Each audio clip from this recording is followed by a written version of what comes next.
महिला सीईओ ने गुस्से में फूड डिलीवरी मैन का मास्क खींचकर उतारा और हैरान रह गई जब उसने देखा कि वो कोई और नहीं बल्कि उसका वही एक्स बॉयफ्रेंड था जिसने उसे सालों पहले बुरी तरह छोड़ दिया था। कभी जिससे वो हद से ज्यादा प्यार करती थी, आज उसी को इतनी बुरी हालत में देखकर उसके दिल में एक दर्द सा उठा। पर जैसे ही उसे याद आया कि कैसे उसने सबसे बुरे वक्त में उसे अकेला छोड़ दिया था, उसने बिना कुछ कहे एक जोरदार थप्पड़ मार दिया। लेकिन उसे नहीं पता था कि उस लड़के के जाने के पीछे एक बहुत बड़ी वजह थी। 1 साल पहले लड़की के पापा की कंपनी अचानक दिवालिया हो गई थी। सदमे में उसके पिता चल बसे और उस पर $100 मिलियन का कर्ज चढ़ गया। लड़की ने उस लड़के को कॉल किया ताकि वो उसे इमोशनल सपोर्ट दे, लेकिन न सिर्फ उसने कॉल इग्नोर किया बल्कि ब्रेकअप भी कर लिया। जब लड़की ने उसे रो रो कर मिन्नतें की तो उसने उसे धक्का देकर कहा कि वो सिर्फ उसके पैसे के लिए उसे साथ था और अब जब उसके पास कुछ नहीं है तो उसका साथ देने का कोई मतलब नहीं। उसने यहाँ तक कह दिया कि उसने कभी उससे सच्चा प्यार किया ही नहीं। लड़की की बेस्ट फ्रेंड ने उसे गुस्से में घटिया इंसान तक कह डाला, लेकिन उन्हें ये नहीं पता था कि लड़का सच में उस लड़की से प्यार करता था। कुछ समय पहले ही लड़के को कैंसर डिटेक्ट हुआ था और वो नहीं चाहता था कि उसकी बीमारी उस लड़की की जिंदगी बर्बाद करे, इसलिए उसने जानबूझकर खुद को विलेन बना दिया। लड़की की मदद करने के लिए उसने एक अरबपति चेयरमैन को अपनी किडनी डोनेट कर दी और बदले में उस चेयरमैन ने लड़की की कंपनी में $10 अरब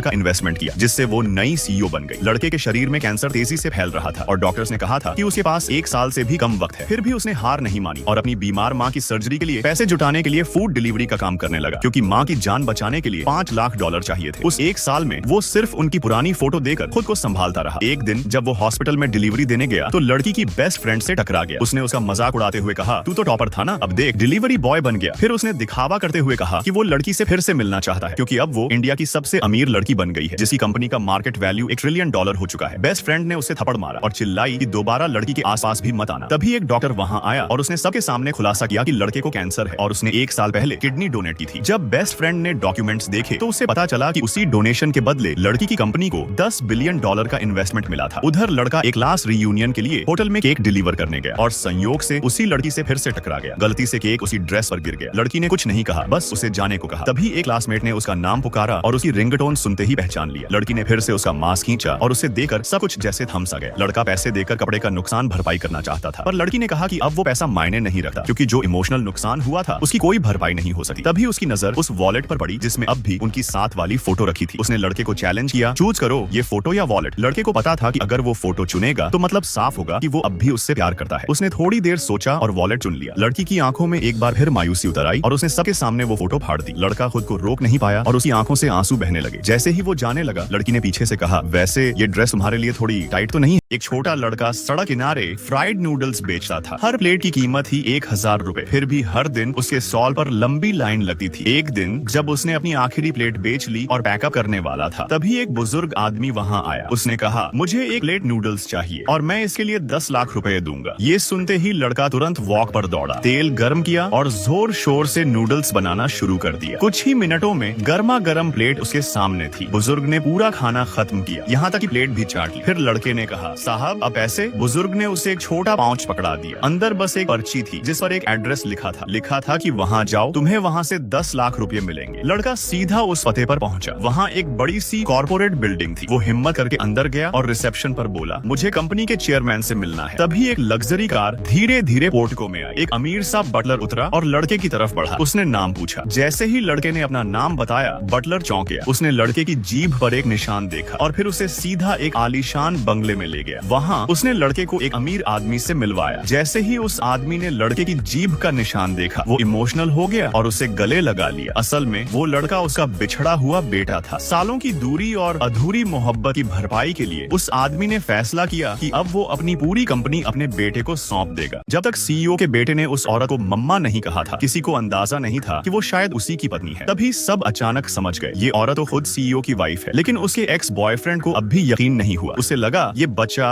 वेटर्स सब नाटक कर रहे हैं, बस उसे धोखा देने के लिए, ताकि वो यकीन कर ले कि वो औरत सच में सीईओ की पत्नी है। पास खड़े किसी ने समझाने की कोशिश की, क्या पता वो सच में हो, लेकिन उसने पूरा कॉन्फिडेंस दिखाया। वो कभी किसी और से बच्चा नहीं कर सकती। हमने पिछली जिंदगी में शादी की थी। उसने वादा किया था कि वो किसी और से प्यार नहीं करेगी और सिर्फ मेरा ही बच्चा होगा। उसे ये नहीं पता था कि पिछली जिंदगी में ही औरत उसकी सच्चाई समझ चुकी थी। रोज के झगड़ों ने उसके प्यार को पूरी तरह खत्म कर दिया था और फिर लड़का अपनी पहली मोहब्बत को कभी छोड़ ही नहीं पाया। वहीं से औरत ने उसे पूरी तरह छोड़ने का फैसला फैसला कर लिया। डिवोर्स पेपर्स साइन करवाने जाते वक्त उनका एक्सीडेंट हो गया और जब दोबारा होश आया दोनों अपनी जवानी में लौट चुके थे। इस बार औरत ने उसे नहीं चुना और लड़के ने भी उसे ठुकरा दिया और सीधा अपनी पहली मोहब्बत के पास चला गया। 7 साल गुजर गए। औरत अब शादीशुदा थी, एक प्यारे से बेटे की माँ और उसकी जिंदगी पूरी तरह खुशहाल थी। उसका पति कोई और नहीं, देश का सबसे अमीर सीईओ था। एक दिन स्कूल रियूनियन के लिए उसने बेहद सिंपल कपड़े पहने और चली गई। वहीं उसका एक्स जो अब अपने पास लाइफ की यादों का इस्तेमाल करके सबसे अमीर क्लासमेट बन चुका था, सबको दिखाने के लिए अपनी वाइफ के साथ पार्टी रखता है। जैसे ही औरत एंट्री करती है सब उसे देकर फुसफुसाने लगते हैं। लड़का उसे देकर हंसता है, ताना मारता है, तू आज भी वैसी ही है, बिना स्टाइल बिना क्लास। लेकिन औरत शांत रहती है, एक कोने में जाती है, छोटा सा केक उठाती है और खाने लगती है। लड़का अब अपनी कमाई दिखाता है, मैं अब एक ट्रेंडिंग ट्रेडर हूँ, मिलियंस कमाता हूँ हर साल। और फिर शो ऑफ करते हुए उसे $8,000 $100 का चेक पकड़ाता है। पिछली जिंदगी का रिश्ता था इसलिए ले ले, किसी से शादी कर लेना। लेकिन औरत चेक वापस कर देती है, उसे नहीं चाहिए क्योंकि आज वो खुद उससे भी ज्यादा अमीर है। फिर वो धीरे से कहती है, आज हमारी मौत की बरसी है, पिछले जन्म की, और आज के बाद तुम अपने पास्ट लाइफ की यादों से $1 भी नहीं कमा पाओगे। लड़का कुछ कहने ही वाला था कि फोन बजा। अपनी वाइफ से कुछ कहकर वो बाहर चला गया। उसके जाते ही उसकी वाइफ औरत के पास आई और माफी मांगी। फिर कहती है, थोड़ी बात करनी थी, पुराने दिनों की यादें ताजा करने। लेकिन औरत बिल्कुल अनइंटरेस्टेड थी। फिर भी उसकी वाइफ एक बैंक कार्ड निकालती है, $1,50,000 हैं इसमें, इसे रख लो और कोशिश करो कि हम कभी फिर न मिले। औरत का जवाब साफ था, जो चीज कचरे में फेंक दी थी उसे वापस उठाने का कोई शौक नहीं है। ये सुनते ही लड़की गुस्से से कांपने लगी। लेकिन औरत फिर भी पूरी तरह शांत रही। मैं उसे इसलिए नहीं चाहती क्योंकि मैं अब किसी और की पत्नी हूँ और वो कोई आम आदमी नहीं, इंडिया का सबसे पावरफुल सीईओ है। लोग उसे देकर हंसने लगे। सबको लगा झूठ बोल रही है, डींगे मार रही है। तभी एक वेटर अंदर आया, 4 लेयर वाला केक लिए। मैम, सीईओ की वाइफ से साइन चाहिए। औरत आगे बढ़ी ही थी साइन करने के लिए कि पिंक ड्रेस में खड़ी लड़की झपट पड़ी, ये केक मेरा है।